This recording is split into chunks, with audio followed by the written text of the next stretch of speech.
जैसा कि अभी आप सब देख रहे हैं कि अभी जो है गर्मी का मौसम है और आप सभी जानते हैं कि इस टाइम जो है गर्मी बहुत ही ज़्यादा है।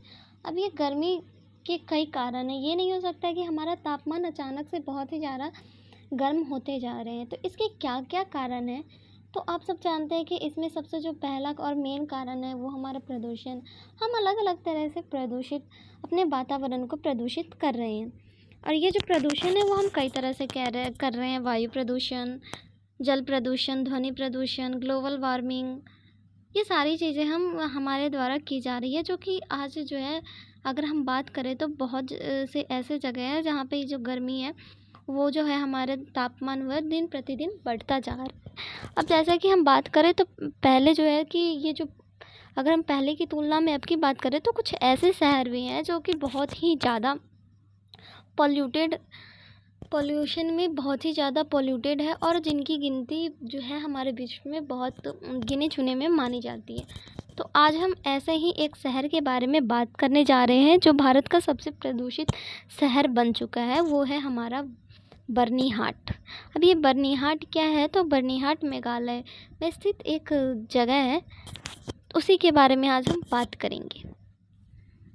ये जो है पहले जो था बहुत ही शांत, जैसा कि अगर हम बात करें तो पूर्वोत्तर का जो इलाका है वो बहुत शांत इलाका है। वहाँ पे अगर हरियाली की बात करें तो बहुत ही अच्छी हरियाली वगैरह हमें देखने को मिल रही है।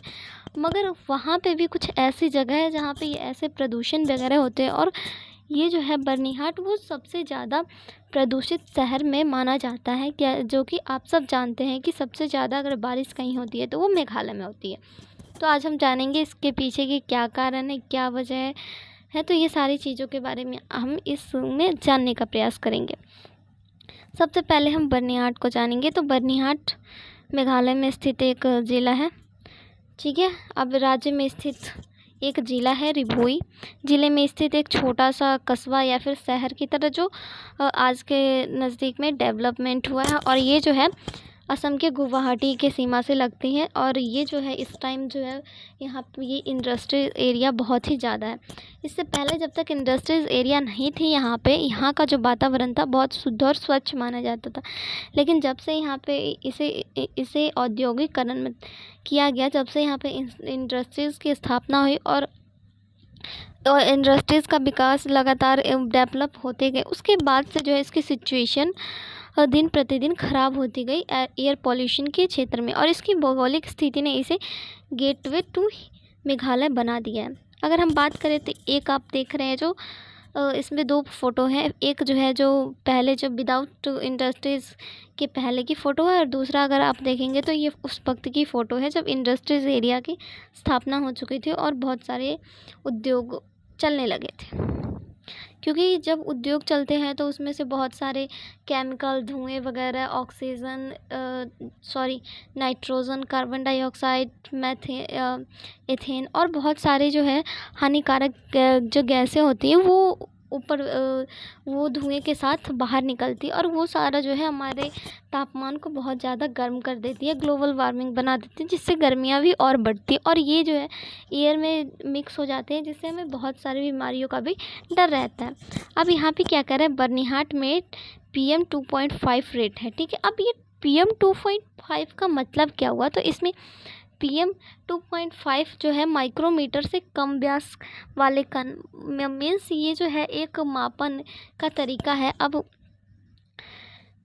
एक रेशियो है जिसमें जो 2.5 इसका जो है PM इसका एक घटक मान है जो वायु प्रदूषण का एक प्रमुख घटक है, जो स्वास्थ्य के लिए हानिकारक कुछ ऐसे कण होते हैं जिसे मापा जाता है। तो ये माइक्रोमीटर 2.5 से भी कम व्यास के माने जाते हैं और यह छोटा कण सांस लेने के माध्यम से हमारे शरीर के भीतर आ सकते हैं। अब देखिए ये जो है PM 2.5 ये एक पॉल्यूशन को जो बहुत ही छोटे होते हैं उन्हें मापने का एक तरीका है जिससे हम पॉल्यूशन वगैरह को मापते हैं और इसी के द्वारा हमें पता चलता है कि इतने छोटे छोटे कण वायु के साथ मिले होते हैं जिन्हें हम सांस लेते हैं और वो हमारे अंदर चले आते हैं।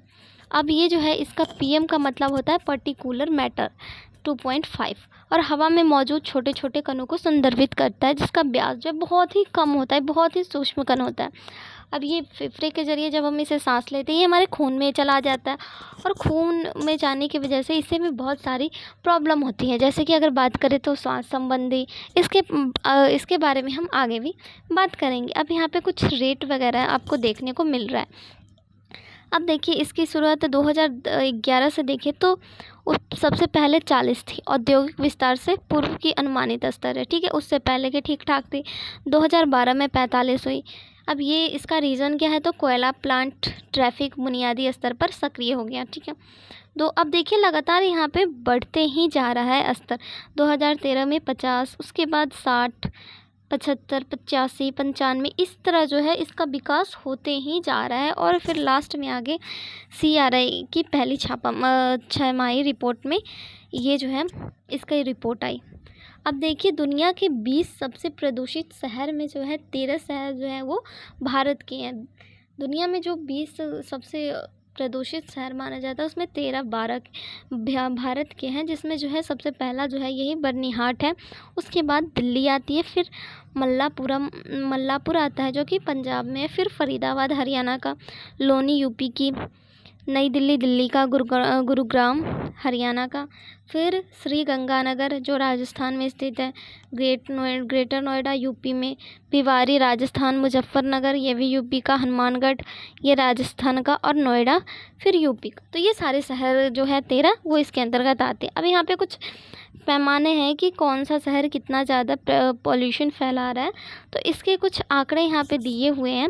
जैसे कि देखिए बर्निहाट में 13%, दिल्ली से 11%, मल्लापुरम से 11%, ऐसे ही कुछ आंकड़े यहाँ पे आपको दिए गए हैं एयर पॉल्यूशन के। अब यहाँ पे HEI और CREA की कुछ रिपोर्ट आई थी। तो ये क्या होता है, HEI हेल्थ इफेक्ट इंस्टीट्यूट है, और ये जो है CREA centre for research on energy and clean air ने एक रिपोर्ट बताई थी कि जो बर्निहाट है ये भारत का सबसे प्रदूषित शहर है, और बर्निहाट में अल्ट्रा फाइन मैट्रिकुलर जो एक मापने का रिकॉर्ड है बहुत ही ज़्यादा है, और ये जो है WHO के सुरक्षित मानक से भी कई गुना ज़्यादा है। और इसने जो है प्रदूषण के क्षेत्र में जो सबसे पहले दिल्ली सबसे ज़्यादा माना जाता था, पटना, कानपुर, इन सबको पीछे छोड़ दिया। इसके मेन वजह क्या है, तो इंडस्ट्रीज एरिया का जो है डेवलपमेंट और भी कारण है इसके, ठीक है। अब यहाँ पे कुछ रिपोर्ट दिए गए हैं जो 2025 के हैं। तो फिर यहाँ पे अभी देखिए कितनी ज़्यादा इसकी PM 2.5 है। तो ये यहाँ पे नैनोमीटर से इसे मापा गया है, तो ये नैनोमीटर से इसे बताया गया है। तो यहाँ पे है 128.2 नैनोमीटर, जो कि 25 गुना ज़्यादा है WHO के मानक से। अब ये जो है डेली मानक से बहुत ज़्यादा है। यहाँ पे आप दे सकते हैं कि इसके आंकड़े कितने ज़्यादा बढ़ रहे हैं पॉल्यूशन के। अब देखिए पॉल्यूशन के जो यहाँ पे आंकड़े बढ़ रहे हैं तो उसका रीज़न क्या है, तो इसके बारे में अगर हम देखने का प्रयास करेंगे तो इसके कई कारण हैं। जैसे कि इसमें पहला कारण आपको बताया गया है, तो इसका जो पहला कारण हमें बताया गया है कि इसका जो पहला कारण है ये यहाँ पे कह रहा है ट्रैफिक और वाहन। तो हम एक एक करके इस सारे कारण को देखेंगे कि क्या कारण है और कैसे क्या हो रहा है। तो सबसे पहले अगर हम देखें तो औद्योगिकरण और फैक्ट्रियाँ, क्योंकि जब से यहाँ पे इंडस्ट्रीज एरिया की स्थापना हुई है और फैक्ट्रियाँ बनी है, पॉल्यूशन ज़्यादा बढ़ा। और बर्निहाट और गुवाहाटी, अब ये दोनों जो है बहुत अपने स्टेट के इंडस्ट्रीज एरिया में आते हैं। इस बेल्ट में जो है 5 वर्ष में 15+ बड़े सीमेंट और थर्मल प्लांट की स्थापना हो चुकी है। अभी तक इतना ज़्यादा इसमें इंडस्ट्रीज़ का वो डेवलपमेंट होता जा रहा है, और इससे निकलने वाली PM 2.5 करने की उत्सर्जन है वो भी बहुत ज़्यादा हो रही है। और इसमें जो CREA के अनुसार जो रिपोर्ट आई है उसमें औद्योगिक क्षेत्र की वजह से जो इसमें पॉल्यूशन हुए वो 30 से 35% है, ठीक है। अब अगर हम वाहन प्रदूषण की बात करें तो क्योंकि बहुत ज़्यादा गाड़ियों के चलने की वजह से यहाँ पे जो है 20% से ज़्यादा ये जो पॉल्यूशन हुए ये वाहनों की वजह से होती है। क्योंकि बर्निहाट से गुवाहाटी की सीमा पर लगभग 50,000 से ज़्यादा भारी वाहन आवागमन करते हैं। इसके अलावा अगर हम बात करें तो फिर कुछ ऐसे वाहन भी होते हैं जो पर्सनली तौर पर यूज़ किए जाते हैं, तो ये सारे रीज़न भी हो सकते हैं। उसके अलावा अगर हम थर्ड की बात करें तो यहाँ पे है कोयला। कोयला आधारित पावर प्लांट। अब आसपास के इलाकों में कोयला से चलने वाले, क्योंकि ये जो कुछ एरिया है यहाँ पे कोयला की खानें वगैरह है, तो कोयला से चलने वाले छोटे छोटे मध्यम स्तर के प्लांट्स भी सक्रिय हैं।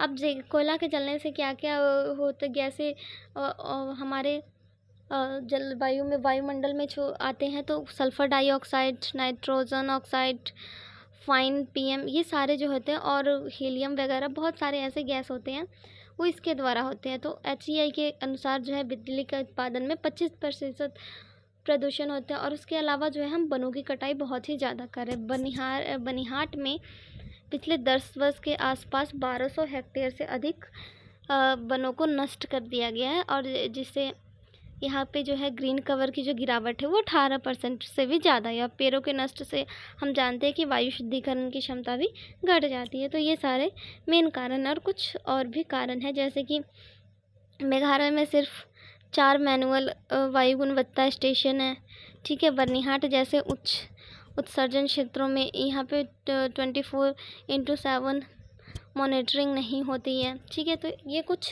रीज़न भी हैं, ठीक है। अब हम जानेंगे कि ये जो है स्वास्थ्य पर इसके क्या इफ़ेक्ट आएंगे।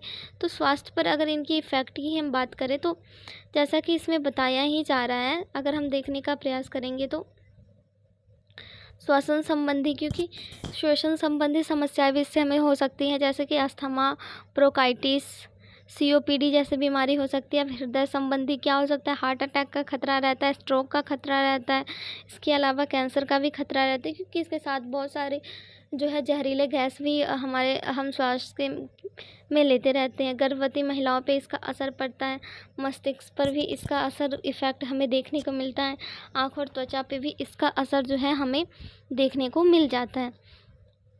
अब आँख और गर्भवती महिलाओं का इस पे क्या इफ़ेक्ट होता है, तो वो समय से पहले उनका प्रसव होता है, या फिर और सारी प्रॉब्लम भी होती है। अब मस्तिष्क पर अगर प्रभाव देखें, तो बच्चों को इससे जो है न्यूरोलॉजिक्स डेवलपमेंट में समस्या होती है, वयस्कों को स्ट्रोक का खतरा रहता है, जैसे कि सर दर्द या फिर कुछ ऐसे बीमारियां भी हमें होती हैं।